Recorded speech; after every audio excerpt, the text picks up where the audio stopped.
Continuing on from the last episode, we are having trouble with the eyelash distorting its shape. And let's have a closer look. Let's turn off the eyelash down there, the closed eyelash, and let's just look at the upper eyelash forming its shape. So this is how it's working. I see that these arcs are not very pretty. I see that these are stretching a little bit and it's pixelated, and this part definitely has to go. So before I start this whole in the first few episodes of this tutorial, I mentioned that I'm using the interchange texture method to do the eye open and close. Now, traditionally speaking, Live2D sample models, they use just one eyelash texture, and they do the whole thing, they change the whole shape to fit this thing. And to do that, there are multiple ways to do that. And I'll show you a very quick way to do that, alright? So let's backstep. Let's back those steps. Back. Okay, so before we should have done, we started with the pen tool. We should have added some more points here. The reason why it's being stretchy and gritty, it's because we don't have enough vertices, alright? So we can do that by clicking on the line to draw polygons individually, or we can use this tool, automatically generate polygons, or divide polygons into 4. Now it sort of averagely generated some more vertices to control this. And now let's see how does this go. All right, let's do the same thing. Have the pen tool and work it on the arc. Make sure we turn on the reference, the closed eyelash. Now let's move this.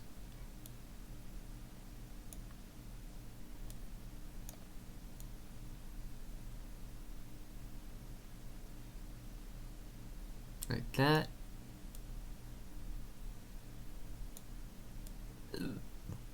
That seems fine. And just that little part here, I can do that later. All right. So anyhow, let's see how is it doing this time. This blue line is in the way, and I don't need it anymore from this point on if I change the shape, or else I would undo it and do it again. I can always, delete the line and make a new one to continue on with the shaping, but currently if you need to delete it, you just select one point, click delete once and twice, and now the line is gone. So this thing right here, it's better. You can see the curve is much smoother, and if you further divide the points, it would be even better. Now, what about this part? How do we do this? You see these polygons managing this corners poking out. What do? We can simply lock everything except for this part, which is this part. And now let's have the lasso tool. Select this part. Control left click.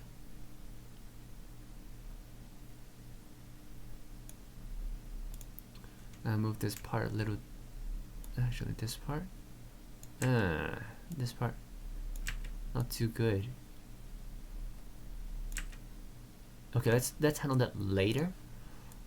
Control left click. And select these, control left click, select these,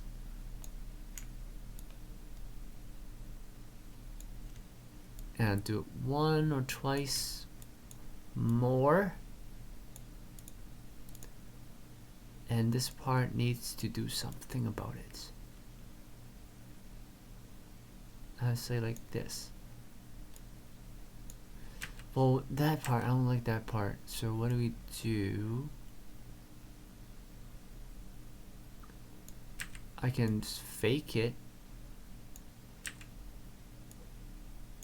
Or, you know what? I just missed a dot right there. I just need one more dot. I think it's this part. It's around this area.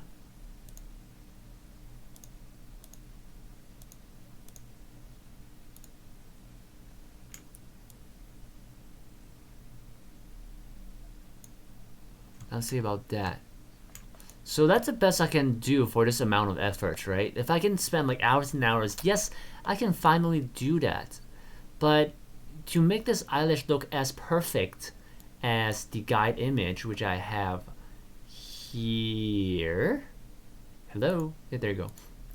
And as good as this one, it's not gonna happen. So what I will do, I'll interchange these two. I want this eyelash, when it's closing down, it will disappear, and what's remaining is this part. So as it approaches zero,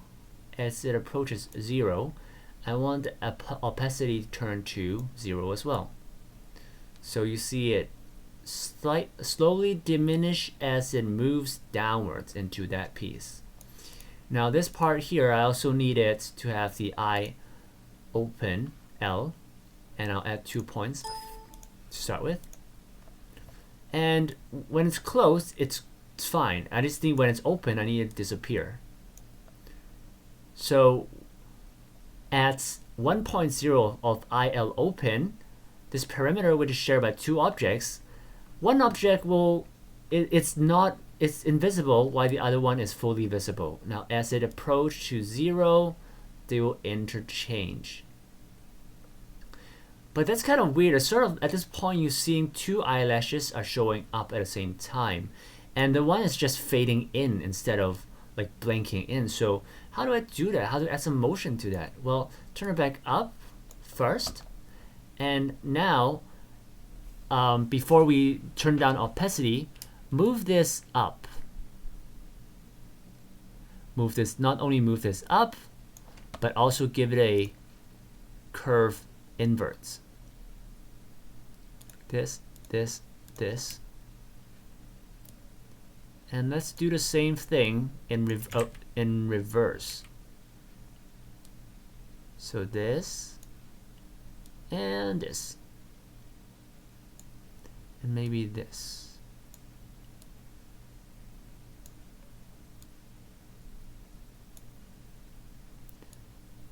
Yes, so match the shape as much as you can. It doesn't have to be perfect. In fact, this is good enough. So do the points. Now remember when this object right here, when it's at the top or when it's at 1.0, opacity should be 0. Alright? Alright, so let's see how it works.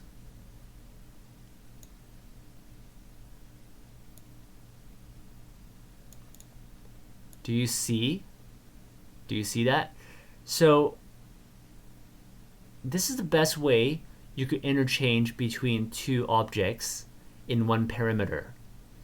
As it approaches from 1.00 to 0.00, one shows up, the other one disappears. The thing is, you also need to have them to match the shape and the location, endpoint and starting point, endpoint locations and shape. And that's how you have them in sync as much as possible. Alright? So, except for, the problem is that now in the middle, you see this hollowed eyelash, and that's not nice either. Well, then, the last thing to do is to also add in the middle eyelash. Alright, so let's have that doing about the same thing in a different form, or same form in different value. Let's have it's IL open at 0 and 1. Now I want this dude here, when it's fully open, it should be up here. And it should have the nice shape that I want. So I got this shape down here. Yep.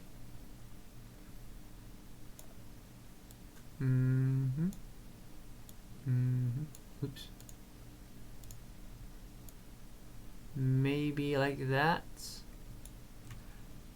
And I can do a little bit more with, I'm going to delete this points.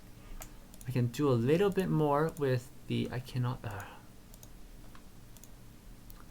with the individual points. So I'm holding down Control and Shift. I'm clicking on multiple points, vertices, and I'm going to Control left click to drag this over to here. Control left click. And I'm going to move these points around to make sure the shape is as similar as possible. I may have to add more vertices. I can ignore that for now because honestly the precision, the actual resolution doesn't matter at this point.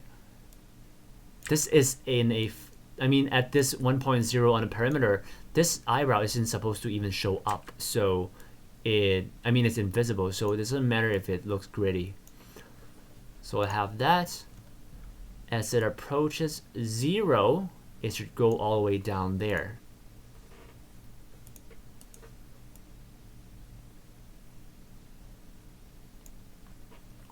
So I'm going to give it the points that it needs,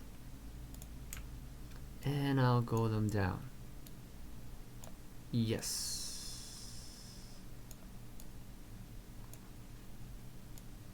There. Now the curve is right. I just need that little corner to disappear.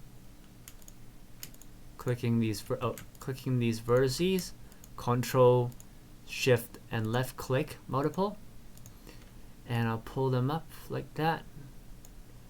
And I'll Control, Shift, left click to take away these, and pull them up like that, and that'd be perfect. All right. And that should be fairly in sync.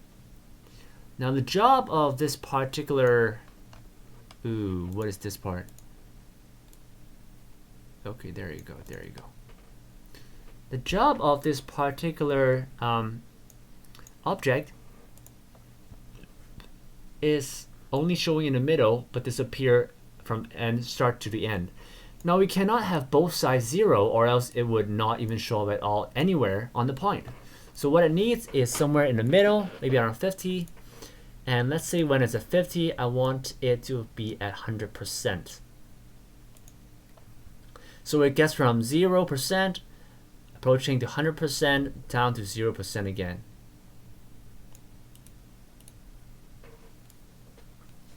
There you go.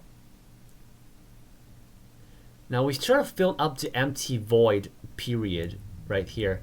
It's not perfect. There's still some points missed. There's some points that, I mean, at some value, it's still half transparent. But how do we? There's some better way to. There's a further way to do this. Okay, so in order to do that, I don't want at any points that there are half transparent eyelashes showing here and there. And also, I want to have a point and 0.5. The middle one will be the only one showing 100%. So let's go back to the eyelash. This is this one. This full. This half. What is this? Oh, this. Oh, that one. Okay. Let's go with a full. Let's give it a point at 0.50, since it doesn't have one, because you only created 0.50 at one of the eyelashes, but not the original 2. So let's create a point there, and at this point I want it to be at 0%. So it gets from 100 to 0 and still 0 at the end. For the it's a little problem. I don't think the half open is really half open at that point. It might not be at 0.5. It might be at 0.4 or something. Actually, let's go with that. Let's go with that. And then let's go with the close eyelash. Create a 0.5 key value. And I want it to be at 0% at that point.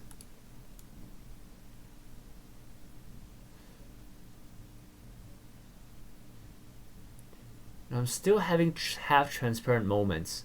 To further do this, we can do something even crazier.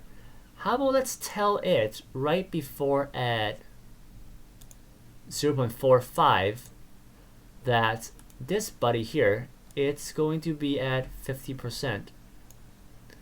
So from 0 to 0.45, it goes from 100 to 50%, whereas 0.045 to 0.5, it should be at 0%. So we have a sudden drop of opacity at this point. Gone, and there.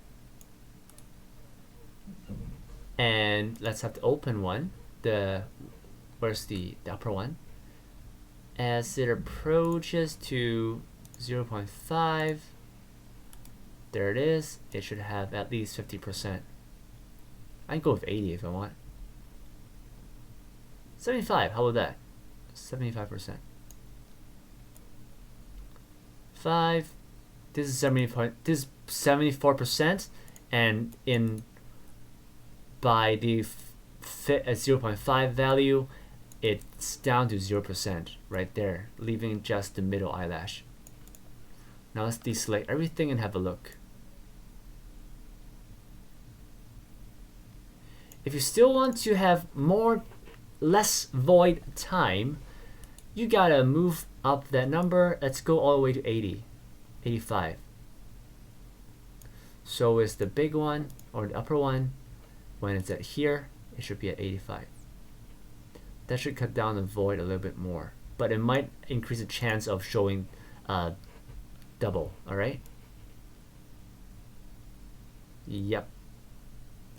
Sudden change here. It's not that smooth, so we overdid it. I think we overdid it. So let's go back to 0.50, and this part 50%.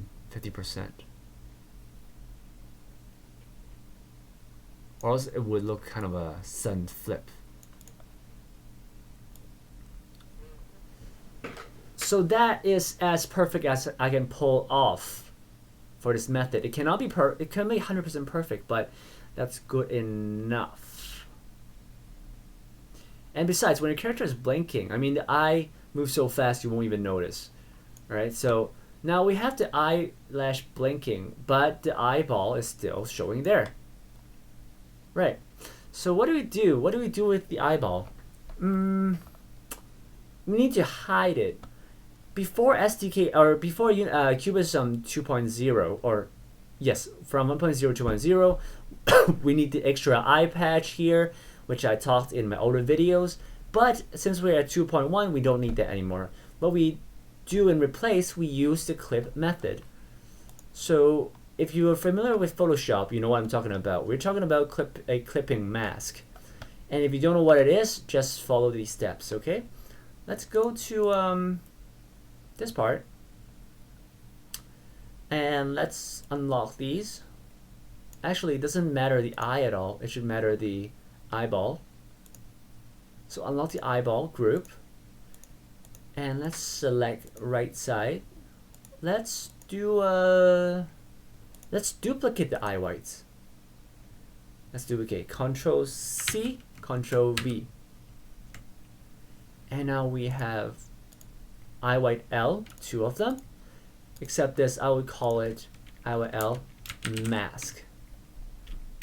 And this will be the mask. The mask, only difference is that, well, not only difference, but one difference is that it needs to be at opacity 0. Make sure you have not activated any parameters yet. I assume that you haven't. And make sure it's at 0. Now I want you to now initiate a parameter. Go to eyes open and select 2 points. Good enough. Oh, wait a minute. This is R. I need L. What?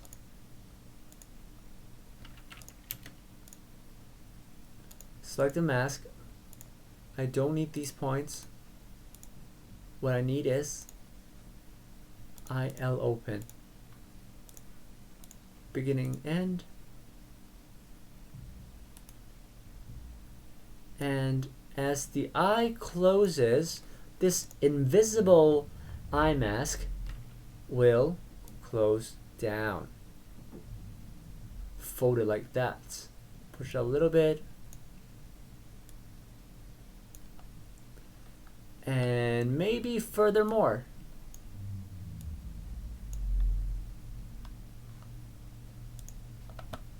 And now I want to select these points, move them up, select these points, move them up, in, points,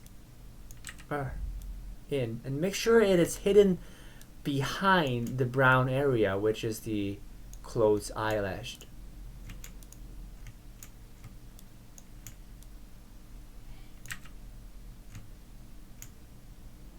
There you go. So now it's hidden, and from the start it's already invisible. What do we do? Well, let's try to open the eye, and let's start with assigning child object to it. But instead of like I said, drawable objects cannot be a parent of something else. Instead of that, we're gonna be a clipping mask of something else. So go back to your mask, which is invisible. Copy the ID right here, DPSD.49 for me. I highlighted Control C, and now I want the eye highlights, and iris. So 3 parts, all of them. I cannot do that all at once. So I'm going to do one by one. Go to the iris L and clip ID, Control V, enter. Do that to eye white, Control V, enter. Control V, enter. And also the eye white, the original eye white that is already showing. And now we will have a test. Give it a test. All right, let's close it. As you can see, our eyeball is hidden. See right there? It no longer shows behind the shutting eyelash. Now what's happening right here? What I did was I assigned all these visible objects, these 2 eyepieces, the purple area and the eye white, assigned as a clipping layer clipped onto the mask, the eye white L mask. Now, despite it is the same shape as the original eye white, and only thing it does is when this parameter goes down, it also collapses. As it collapses, it would restrain what would show here, or what would not show here, and what shows here. All right, because anything that is a child object or that is clipped onto this object only shows whatever this object has texture in. Now, you don't see it because I turned down opacity, but it is really there. It's really right there. All right, so this is what I just did. Now, that's about what to do with the eye. What I want to do is moving this. Should I move this up a little bit? That's a lot of work. That's quite a lot of work. I'm not gonna do it. I'm too lazy. So probably off camera, I will also do this part, and you can probably do it too. All right. So practice on this side, the same method, and if you got any problem or trouble, just leave me a comment below, and I'll see you guys next lesson.